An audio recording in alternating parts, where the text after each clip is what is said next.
Obrigado.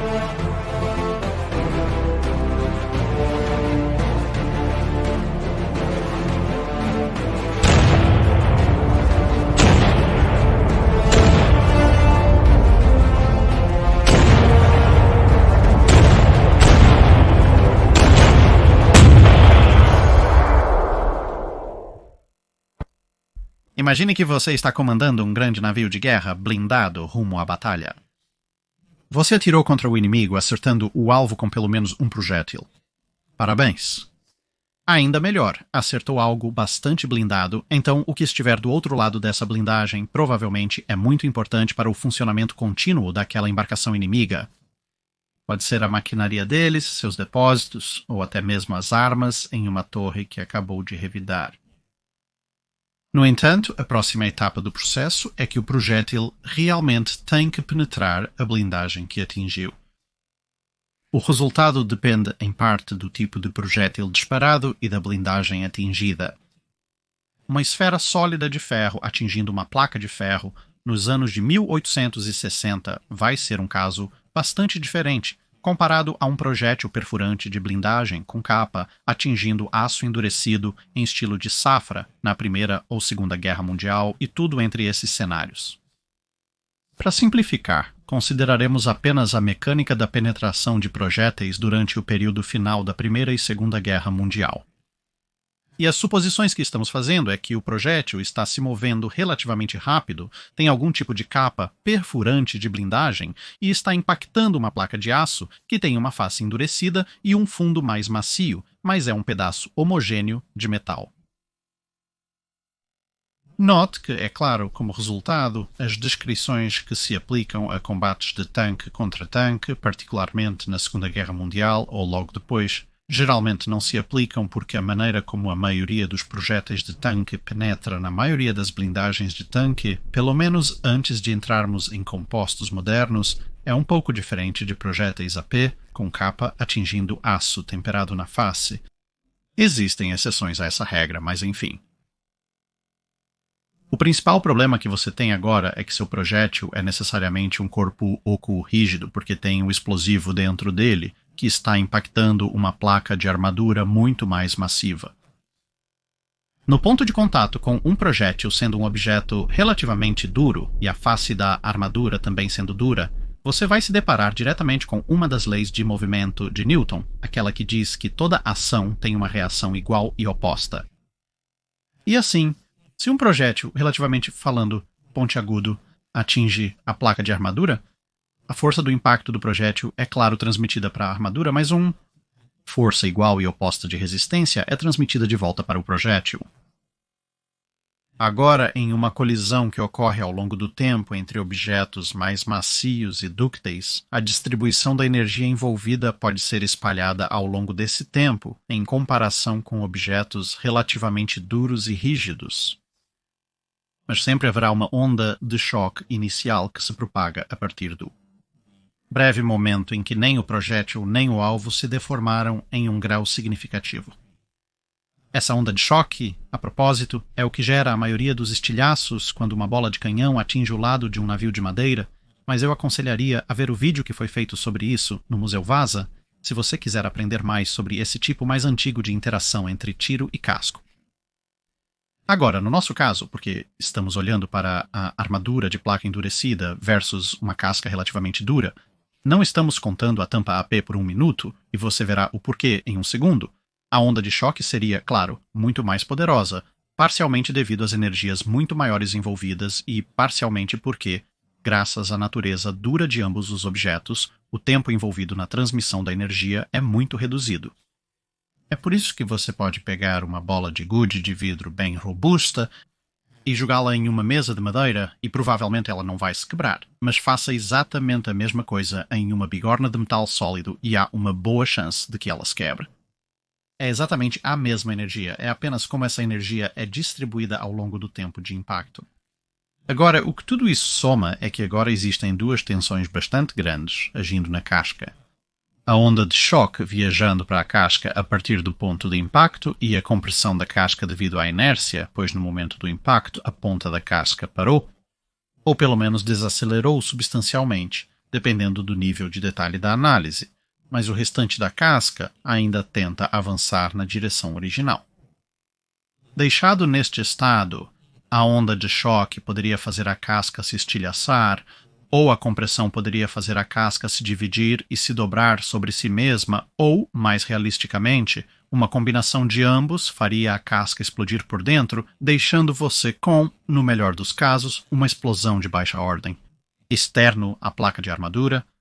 há uma onda de choque que também é transmitida para a armadura, mas a placa de armadura é muito mais massiva, não é oca, tem suporte externo e reforço, e tudo isso serve para distribuir essas forças de maneira um pouco melhor. Então, neste cenário, provavelmente vai sobreviver sem sofrer muitos danos.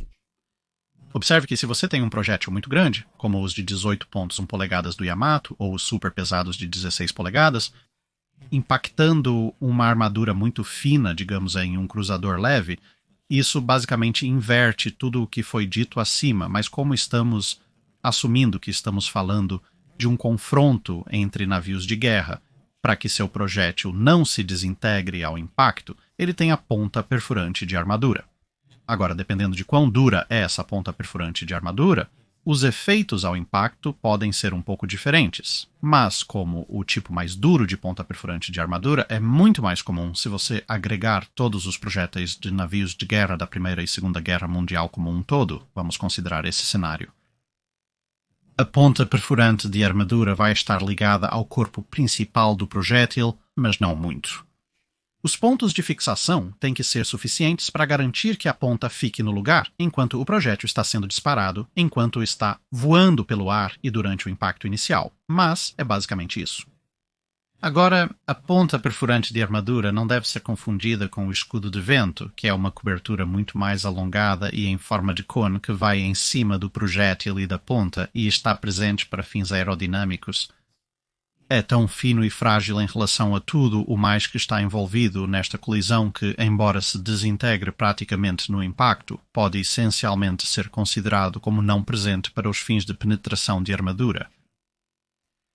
Agora, quando a ponta perfurante de armadura atinge a armadura, você vai ter os mesmos problemas que descrevemos anteriormente, com ondas de choque e compressão por inércia, e assim por diante, exceto que a onda de choque que passa pela ponta perfurante de armadura tendem a estilhaçar as conexões com o corpo principal do projétil, preservando assim o projétil dos piores efeitos iniciais dessa onda de choque de impacto inicial, uma vez que a transmissão de choque, mesmo através de materiais que estão tocando, é geralmente um pouco menos eficiente do que a transmissão desse mesmo choque através de materiais que estão fisicamente unidos.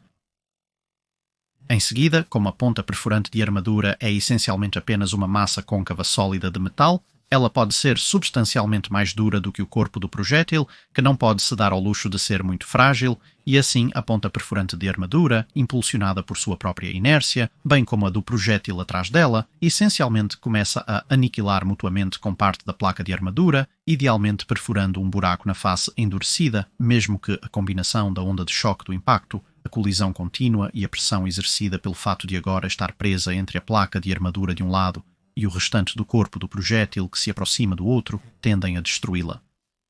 Se a armadura for muito inferior ao projétil que se aproxima,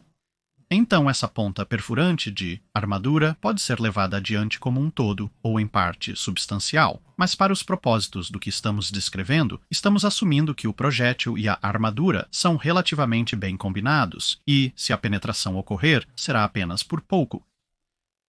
Agora, o primeiro entalhe que a ponta perfurante de armadura criou é então explorado pelo corpo principal do projétil, que agora tem menos espessura absoluta de armadura para penetrar e muito menos da face endurecida para atravessar.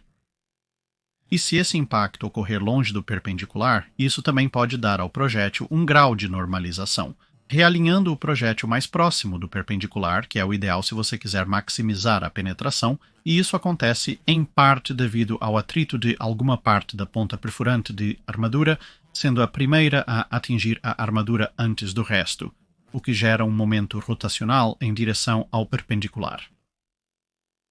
Agora, tudo isso também tem o efeito de pretensionar a placa de armadura, de tal forma que quando o corpo do projétil passa através da ponta perfurante de armadura, desintegrando ou apenas empurra essa ponta para frente, O efeito cumulativo é permitir que o projétil como um todo ou o corpo por si só tenha um trabalho mais fácil de perfurar qualquer proteção que ainda reste.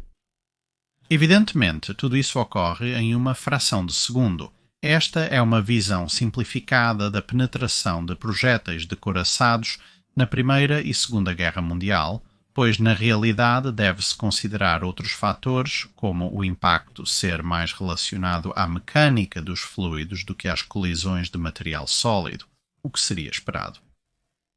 Junto com o lidar com aumentos espetaculares de temperatura devido à energia exercida no ponto de impacto e o efeito que isso tem em tudo, particularmente nos metais e sua capacidade de resistir a coisas. E esta é uma das razões pelas quais examinar penetrações de projéteis em armaduras de couraçados pode, em parte ou no todo, acabar com restos da placa de armadura que parecem mais como se a armadura tivesse derretido e alguém então a atravessado, em vez de um pedaço estilhaçado ou rasgado de metal sólido que você poderia esperar e também explicará porquê esse efeito percebido pode variar à medida que você atravessa a profundidade da penetração. Se toda essa energia será suficiente para atravessar a armadura, ou se a placa vai parar ou rejeitar o projétil, depende de quanto material o projétil tem que atingir em relação à quantidade de energia que ele chega. Isso explica porque o ângulo de queda e a velocidade do impacto, relacionados ao alcance do projétil, resultam em diferentes figuras de penetração para diferentes armas em diferentes cenários.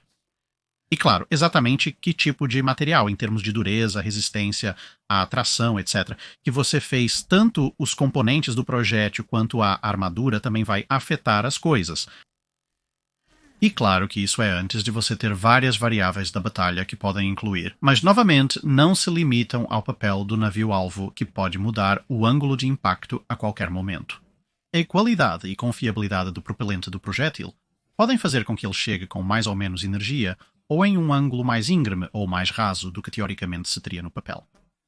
Controles de qualidade com a placa de armadura são importantes para garantir que o fusível do projétil funcione corretamente e permita que o projétil atravesse a armadura de forma eficaz, antes de explodir o projétil de dentro para fora. Agora, tudo isso é uma breve introdução para explicar novamente, em termos muito básicos, por que os projéteis são capazes de perfurar a armadura, mas também por que as coisas podem não necessariamente funcionar tão bem quanto as estatísticas no papel sugerem, ou, inversamente, elas também podem funcionar substancialmente melhor do que seus cálculos no papel sugerem. Então, agora vamos olhar alguns exemplos breves de quando um navio foi atingido e como sua armadura se comportou. Há um prefácio para isso também, pois devemos apontar que os navios mais atingidos e que fornecem os melhores estudos de caso foram atingidos das maneiras mais interessantes. Tendem a ser também os que afundaram e, portanto, examinar esses impactos em detalhes extremos é muito mais difícil, potencialmente até impossível, enquanto os navios que sobrevivem tendem a fazê-lo por não serem atingidos com tanta frequência. Isso deixa um conjunto de dados muito menor para analisar e, mesmo quando podemos ver danos físicos em um naufrágio, como a torre de comando perfurada do Bismarck, o fato de o navio ter afundado e seus registros terem sido em grande parte perdidos dificulta a análise. Significa que estamos em uma posição muito pior quando estamos tentando descobrir exatamente quando aquele impacto específico ocorreu e assim correlacionar entre os próprios registros do navio e os registros das pessoas que estavam atirando nele a que distância esse impacto ocorreu. Agora, embora uma estimativa possa ser feita, há uma margem de erro suficiente no tempo nessas estimativas que avaliar se o projétil em questão se saiu melhor, pior ou praticamente como esperado. É quase impossível, exceto em casos muito específicos. Agora, os exemplos que analisaremos são todos da Primeira Guerra Mundial, ou, em um caso, logo após, mas utilizando a tecnologia desse período. Se quiser que eu faça um acompanhamento deste vídeo com exemplos de impactos de projéteis perfurantes em blindagens de navios na Segunda Guerra Mundial, ou talvez alguns impactos da Primeira Guerra, me avise nos comentários. Achei que este era um bom grupo para começar. Agora vamos começar com o evento mais recente deste grupo, os testes de Baden.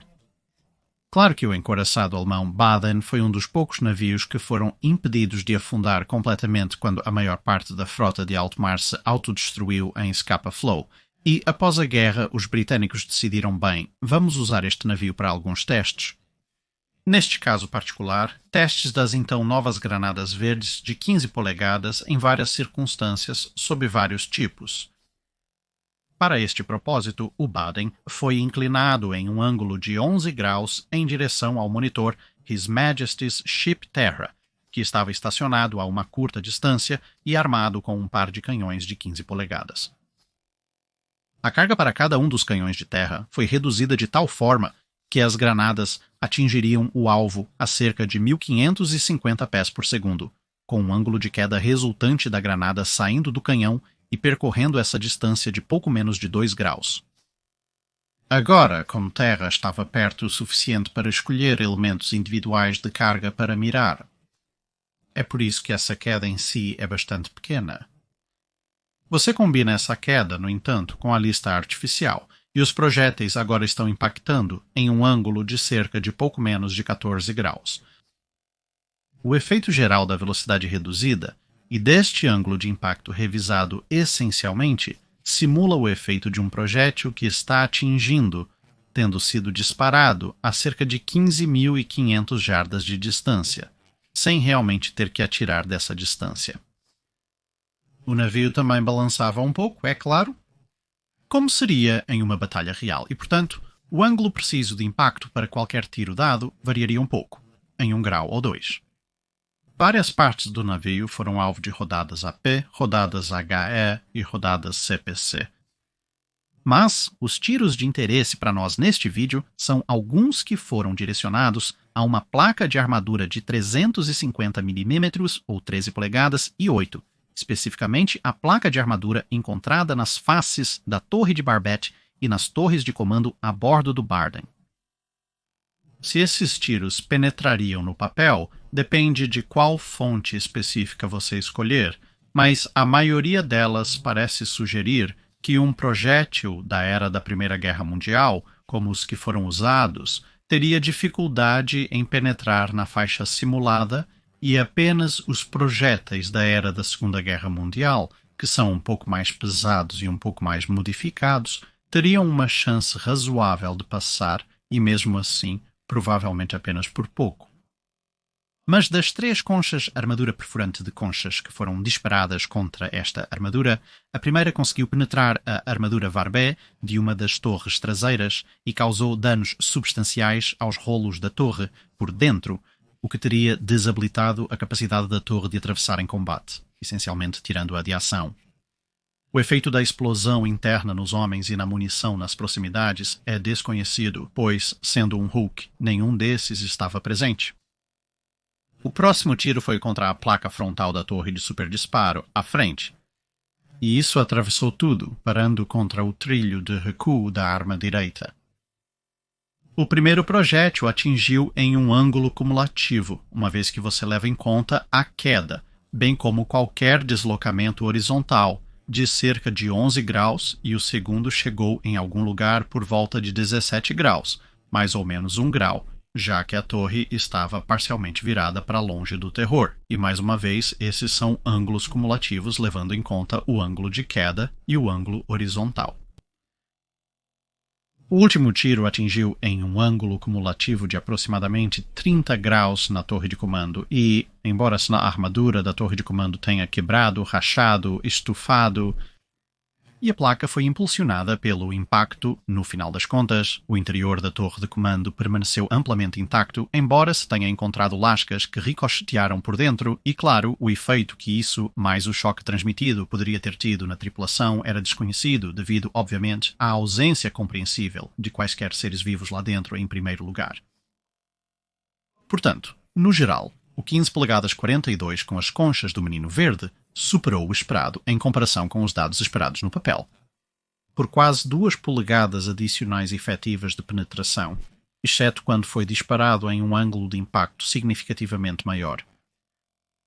Isso sugere que os navios alemães da Primeira Guerra Mundial, com armadura de até 350 milímetros de espessura, seriam totalmente vulneráveis ao fogo de projéteis de 15 polegadas, digamos, em um cenário teórico de último recurso da frota de alto mar de 1918, praticamente em qualquer alcance abaixo de 20 mil jardas, uma vez que você ajustou as curvas de penetração, com exceção, claro, de qualquer impacto que ocorresse em um ângulo cumulativo significativo. Agora para um navio que realmente foi atingido em combate. Von der Tann, claro, foi atingido várias vezes em Jutland. Um acerto bem na popa, a uma distância extrema do Barham, parece ter vindo de uma distância entre 22 mil e 23 mil jardas. A armadura que foi atingida fazia parte da armadura distribuída estendida do navio, e por isso tinha no máximo cerca de 4 polegadas de espessura. Então, mesmo a esse tipo de distância, a penetração deveria ter ocorrido em teoria. No entanto, parece que o projétil explodiu enquanto ainda estava atravessando a placa de armadura. Agora, há algumas possíveis razões para isso ter acontecido. Primeiramente, esse impacto ocorreu logo abaixo da linha d'água, então o projétil em questão provavelmente teria sido um pouco retardado e potencialmente também teria seu fusível iniciado prematuramente ao impactar a água primeiro. A outra possibilidade é que, como ocorreu frequentemente em Jutland, os fusíveis ou o explosivo dos projéteis britânicos eram muito sensíveis e detonaram prematuramente. Em ambos os casos, a explosão causou grandes pedaços de armadura a se soltarem e a placa de 4 polegadas também foi significativamente deslocada, o que, por sua vez, permitiu que 600 toneladas de água inundassem, além de chicotear a popa do navio várias vezes. O outro impacto que atingiu diretamente uma placa substancial foi um tiro do His Majesty's Ship Tiger na barbeta da torre mais à frente, que tinha 8 polegadas de espessura no ponto de impacto. Isso parece ter ocorrido em algum lugar entre 16 mil e 18 mil jardas, uma distância na qual se poderia talvez esperar que um projétil de 13 polegadas e meia da época penetrasse. Parece que, neste caso, o projétil definitivamente explodiu cedo demais, mas já havia penetrado o suficiente para que a explosão abrisse um grande buraco de 35 polegadas de diâmetro na barbeta de qualquer maneira, com os destroços entrando na barbeta, destruindo os motores de rotação da torre, as chamas da explosão causando 8 baixas e assim a torre ficou presa. Observou-se também que o impacto rachou a armadura da barbeta em uma área muito maior do que apenas o buraco que a atravessou, indicando que, se não fosse pela detonação prematura, o projétil provavelmente teria atravessado completamente, assim como o projétil de 15 polegadas atravessou a barbeta de Barden. E então temos Seydlitz. Já fiz um vídeo sobre os danos que Seydlitz sofreu em Jutland. Desta vez, vamos analisar os golpes que ela recebeu em Dogger Bank. A uma distância de cerca de 17.000 a 17.500 metros, ela foi famosamente atingida pelo His Majesty's Ship Lion na barbeta de uma de suas torres de popa. Agora, isso é bastante interessante, pois a penetração em si tecnicamente não foi alcançada, mas quase todos os efeitos da penetração foram. O projétil perfurou o convés e atingiu a armadura da barbeta de 9 polegadas de espessura. Agora, nesse alcance, cálculos teóricos sugerem que a penetração vai ser simplesmente impossível e, de fato, o projétil explodiu enquanto estava em contato com a armadura, em vez de depois de ter passado por ela. No entanto, parece que o cone de onda de choque do impacto, como ocorreu inicialmente, havia enfraquecido a armadura o suficiente, especificamente ao longo dessas linhas de falha, que a explosão então arrancou um plugue de metal vagamente em forma de cogumelo do tamanho e forma que você esperaria ser deslocado por uma penetração real, e então enviou esse pedaço de aço de armadura superaquecido para as áreas internas da barbeta. Isso detonou as cargas internas e a conflagração resultante eventualmente queimaria ambas as torres traseiras, causando grande perda de vidas. A propósito, se as pessoas estão se perguntando como sabemos que o projétil não passou no rescaldo quando o Seydlitz voltou ao porto, eles investigaram e encontraram todos os fragmentos do projétil fora da barbeta e nenhum dentro, o que indicava que quando o projétil explodiu havia algo impedindo que os fragmentos entrassem, que seria o plug que foi empurrado para dentro. Houve um segundo impacto, também um projétil de 13,5 polegadas, a uma distância amplamente similar, talvez 1000 jardas a menos ou algo assim.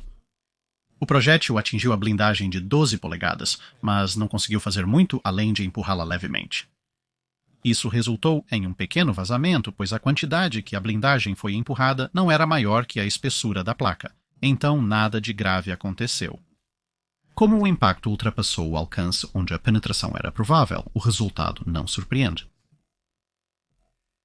Agora, e quanto ao navio que atingiu o Seydlitz em primeiro lugar, o Lion? Agora, é claro, o Lion foi atingido várias vezes em Dogger Bank pelo Revenge, mas um tiro por volta das 11-15 é bastante notável, pois atingiu o cinturão principal de 9 polegadas em um momento em que podemos ter bastante certeza da distância. Neste caso, provavelmente era um pouco mais de 16.000 jardas, e também podemos ter certeza de qual navio era responsável, o cruzador de batalha armado com 12 polegadas Der Flinger. Agora, nesta distância, o projétil alemão de 12 polegadas, teoricamente, é capaz de perfurar 9 polegadas de armadura, mas o ângulo relativo entre os dois navios era bastante severo, então havia bastante angulação horizontal acontecendo. E assim como com um ângulo significativo de impacto que ocorreu quando a torre de comando de Barden foi atingida, a penetração então se tornou improvável, e isso é de fato o que aconteceu.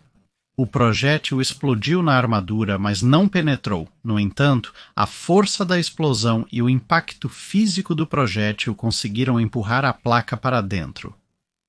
Isso causou vazamentos e também conseguiu esmagar o tanque de alimentação de água do boiler do lado de bombordo, a bordo do Lion, que sofreu danos significativos. O His Majesty's Ship Tiger também esteve presente no Banco Dogger e em Jutland. Agora, em Jutland, o Tiger foi atingido várias vezes, principalmente pelos canhões de 11 polegadas do Moltke.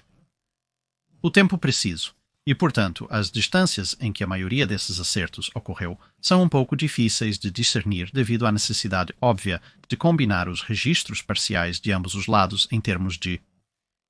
Quando o Moltke disparou, pensou ter visto acertos e combinando esses acertos com os relatados pelo Tiger, entre outros.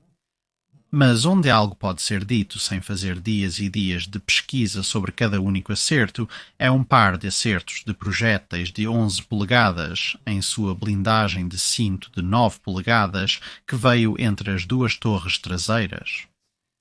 Agora, dependendo do momento exato em que esses acertos ocorreram,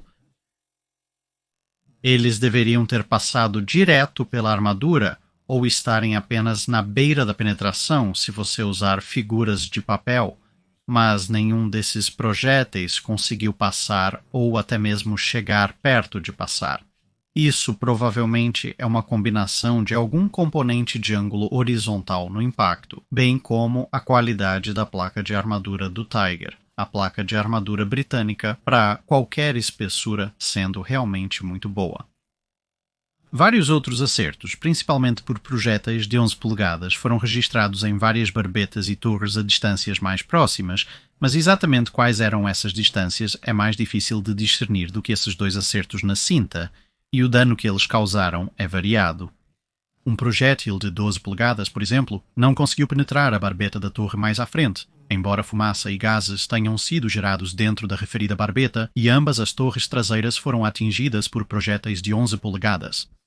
O choque do impacto no rosto,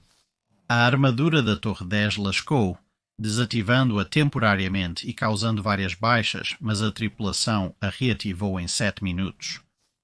No entanto, o impacto na Torre Q parece ter sido principalmente um acerto no capuz de mira e, portanto, é de menos interesse para nós na determinação da eficácia da placa de armadura, porque, é claro, o capuz de mira não era particularmente bem protegido. Então, esses são alguns dos impactos nas principais placas de armadura e seus resultados da Primeira Guerra Mundial e logo após. Agora, uma coisa que você notará imediatamente é que, em vários desses casos, apenas o fato de o projétil não penetrar não significa necessariamente que o navio estava totalmente seguro, pois um projétil que estava explodindo enquanto estava parcialmente na placa poderia causar efeitos quase tão ruins quanto se tivesse atravessado e mesmo que a armadura não fosse fisicamente penetrada de maneira real, A energia envolvida na colisão e a subsequente explosão poderiam deslocar a placa o suficiente para que, se sua estrutura de suporte não fosse forte o suficiente, isso poderia causar grandes vazamentos, bem como potencialmente esmagar qualquer maquinário ou pessoas que tivessem o azar de estar do outro lado da referida placa de armadura. Então, cuidado, não se trata apenas da espessura da armadura, mas também do ambiente em que essa armadura está inserida. Então, com isso dito, espero que você tenha gostado desse breve resumo, achado bastante interessante e vejo você novamente mais tarde. É isso para este vídeo, obrigado por assistir. Se você tem um comentário ou sugestão para uma nave a ser analisada, nos informe nos comentários abaixo. Não se esqueça de comentar no post fixado para o Dique Seco. Perguntas?